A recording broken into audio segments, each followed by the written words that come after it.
Hey guys, welcome back. So it's now December 24th. Merry Christmas. We are in Oaxaca, Mexico. We've been here for a few days now, and we decided today was a good day to film and record a little tutorial for you.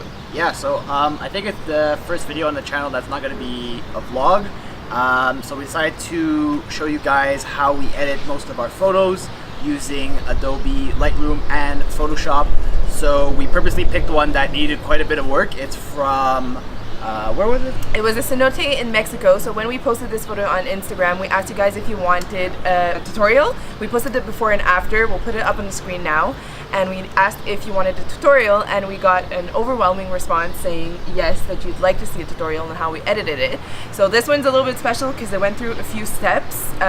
We usually just go through Lightroom and edit the colors, but we had a lot of trouble taking this photo because I lost my wide angle lens in Tulum when we started our trip, so we didn't have a wide angle lens when we went to this cenote, which was a few days after I had lost it.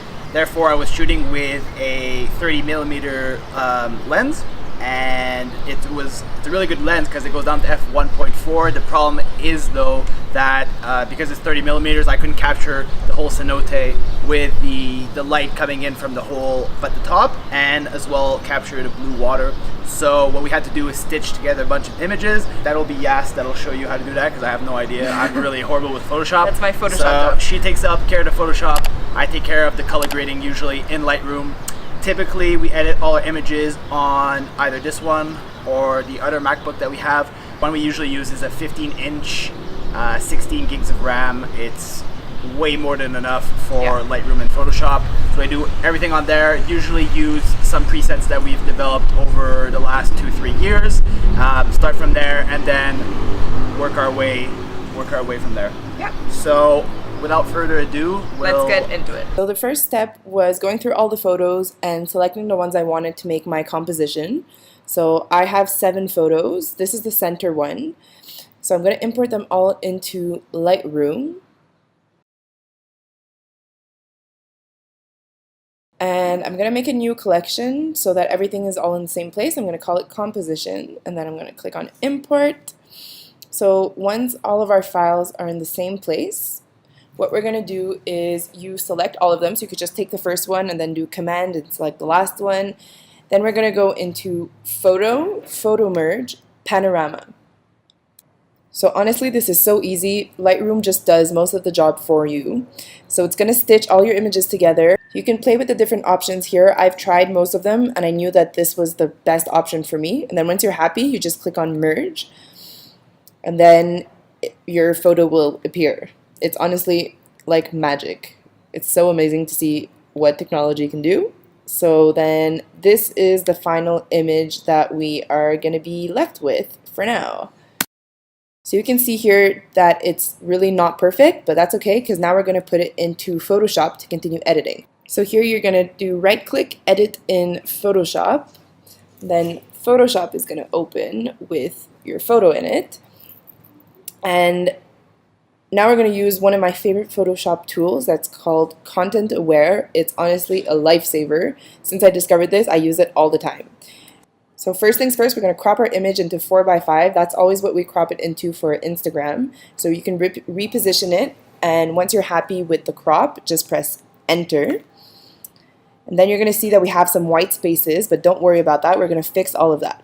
So you're going to choose your magic wand tool and click on the white area that you want to fix. And then by using Shift, Delete, Enter, it's going to magically fix that area for you. There you go. Then you can deselect and then do the same thing for the rest of the white areas on your photo. So it's just Shift, Delete, Enter, and then it does the job for you basically. So now you can see in the bottom left corner that it's not perfect, but we can fix that too. So we're going to select the lasso tool and we're going to circle that area and then do the same thing. So Shift, Delete, Enter. And then we're going to patch it up with the little patch tool. So you're going to click on your tool, and then you can adjust the size of your brush and the hardness, and then you're just going to select an area with a similar color to the one that you want, and then you just patch it all up. So this one was really easy because it's all about the same blue and it doesn't have to be really uniform, so there's no trouble there. So that's it, and then you save your photo and export it, and then you edit the colors into Lightroom. So here is the photo after the stitching and the content aware to replace the blank spots in the corners. This is the result that we get.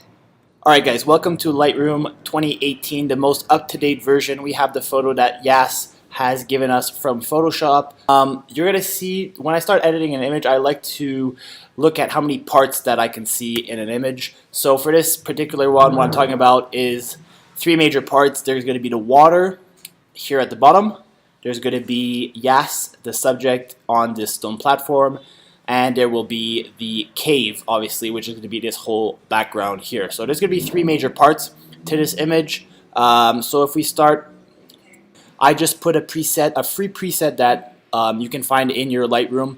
It's in the travel blogger category, I believe. It's called TB_03. I just thought this one gave a nice starting point. And then basically all I do is I went ahead and came down here and applied the upright transform, so you can see this one here over on the right. So if we apply this one to auto, you're going to see that the image is nice and straight now. And then I went ahead and cropped it in so that, yes, with the crop tool here on the upper right, I cropped it in a little bit. And then I also went down and adjusted the tone curve to give more of an S-shaped curve. So you're going to see this is the tone curve that the Lightroom preset set for us. What I usually like to start from is more something like this. So you just saw what that did to the tone curve. A very slight S-shaped curve is what I usually like to start with. So this is what we're going to start with, guys. And I'll take you through the rest of the edit, which is the most important. So once that's all set, I'm going to come around here and look at the white balance, go ahead and put this to auto, and it already looks a bit better to me. I wanted to up the temperature and the tint a bit because the image was quite green beforehand. I'm going to go ahead and then adjust the exposure. That's always the first thing that I look to adjust, is the exposure and contrast. So I'm going to bring the exposure up. And the image is way too contrasty for my liking, so I'm going to bring down the contrast just a little bit there. As so, the rest I don't think I touch much for clarity, vibrance, saturation. All that we're going to adjust more with the individual color correction. So what we're going to do now is we're going to start with those three brushes that I told you about before. So the first brush, we're going to go ahead and up the exposure on the water that's quite underexposed right now. So brush away.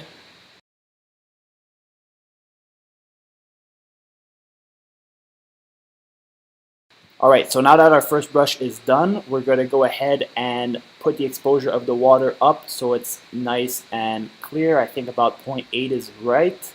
And bring the temperature down just a little bit so the water is a bit more blue and get a bit of the yellows out of that water. So that already looks quite a bit better.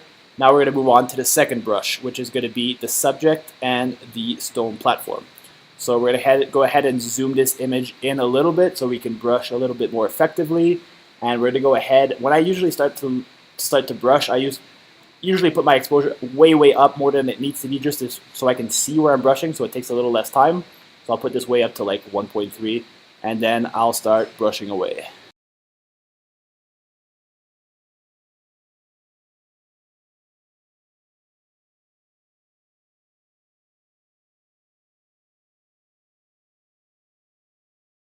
Now that the brush is done, we're going to go back and adjust the exposure of this one here. We're going to bring this down to about 0.4, I think that's about right.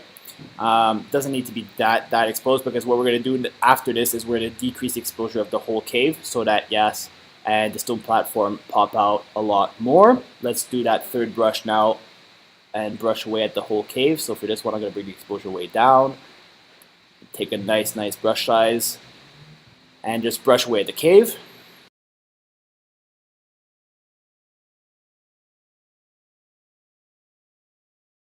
Alright, so now that that last brush is done, we're going to set the exposure to about minus 0.7, and we're going to decrease the shadows as well just to bring it down even more. And now what we're going to do is we're going to adjust the temperature and tint of the cave. We're going to bring the temperature way up to almost 30. Yeah, 30 looks about right. And bring the tint up as well to about 10. And now you see that the cave looks way too yellow, but don't worry about that too much, because when we go down and adjust the hue and saturation of each individual color, that'll take care of that. So now we have, guys, 3 brushes as I explained on the 3 major parts of this image, all done. So with that done, we can now go and look at the individual colors. So we're going to come down here on the HSL tab, and we're going to take a look at the hue first, because that's what's going to be the most important. And what you're going to see is the yellow, which affects the whole cave. We're going to bring that down, way down to like almost minus 50, so that the cave looks a lot more orange, which is the look that I'm going for here. And we're going to bring the oranges down a bit as well, just so Yas has a more natural skin tone. If you zoom in on her, you're going to see the oranges is what is affecting her skin tone. So after editing a lot of photos of Yas, I found that about minus 20 for the oranges look about right. And then we're going to bring up the hue of the aquas more towards the blue. So you're going to see how this affects the water. So I'm going to bring the aquas way up to about plus 50, and bring the blues up as well about to 0. Looks about fine. That's the color that I'm going for the water. That's obviously subjective to everybody. You choose how you want your water to look, but the hue of the aquas and blues is what you're going to be wanting to play with to get that watercolor the way you want. For the saturation, I don't think I'm going to do much. I might just bring down the yellows a little bit and bring up the oranges a bit, as so. And then I'm going to bring the aquas way up so that the water pops out even more, about 45 to 50 looks about right to me. And then the blues can say about where they are. So colors are already starting to look a lot better, guys. The last step is going to be playing around with this color calibration. Now I just learned to use this a few weeks ago. I didn't usually used to touch this. But for this image in particular, it really made a world of difference. So you're going to see that the shadow tint, which is the first option here, we're going to bring this up to about plus 50. And then play around with the hue and saturation of the blue primary. So you can see how that affects the colors a whole lot. I'm going to bring this hue of the blue primary down to about minus 20. And then up the saturation to about plus 20, and now we're looking to have something similar to the final image that we're after. Yep, that looks about right to me. Might come back up and then just tweak the exposure a last little bit, bring it up to 0.7. That looks about right. And the final thing that I did, it really didn't do too much, but I just put a last little brush on this light coming through the hole here. That looks about right to me. Just up the exposure and the highlights a bit on that. And voila, guys, that's about what we posted on Instagram, I believe. So the before and the after. To export, I usually just export it to a file in what's called Lightroom exports. My export settings, I usually limit the file size to about anything between 1,000 to 1,500 Ks, and I resize to fit just so the image has a little bit less pixels. This is usually for more for my blog. So when we upload photos to the blog, we like them not to be too huge, obviously. And for Instagram, it really has no effect. So I just use this image sizing on all my image exports, and then I can basically just hit export here. Already an image with that name. I practiced this edit before, so I'm going to export it again. Go find it here in my Lightroom exports. There it is here. That's the one that we just did. So all I do now is I right click, I share it with AirDrop, and that way I can send it right to our phones. Okay guys, so we hope that this video was useful to you. Hope you learned something, whether it was in Photoshop, Lightroom. If you have any more questions about how we Edit or take our photos, leave them in the comments below, or send us a DM on Instagram or an email or whatever. FaceTime us, call us, whatever way you can contact us, just do it. Whatever is necessary. And if you like this tutorial and you like our videos and you'd like to see more, if you can leave us a little subscribe, it would really help us. We're just starting out here on YouTube, and yeah. So if you wanted to see more tutorials as well on YouTube, please let us know. Yeah, let us know. Leave that in the comments, and we will see you all in the next video. Next year, probably. Yeah. Merry Christmas!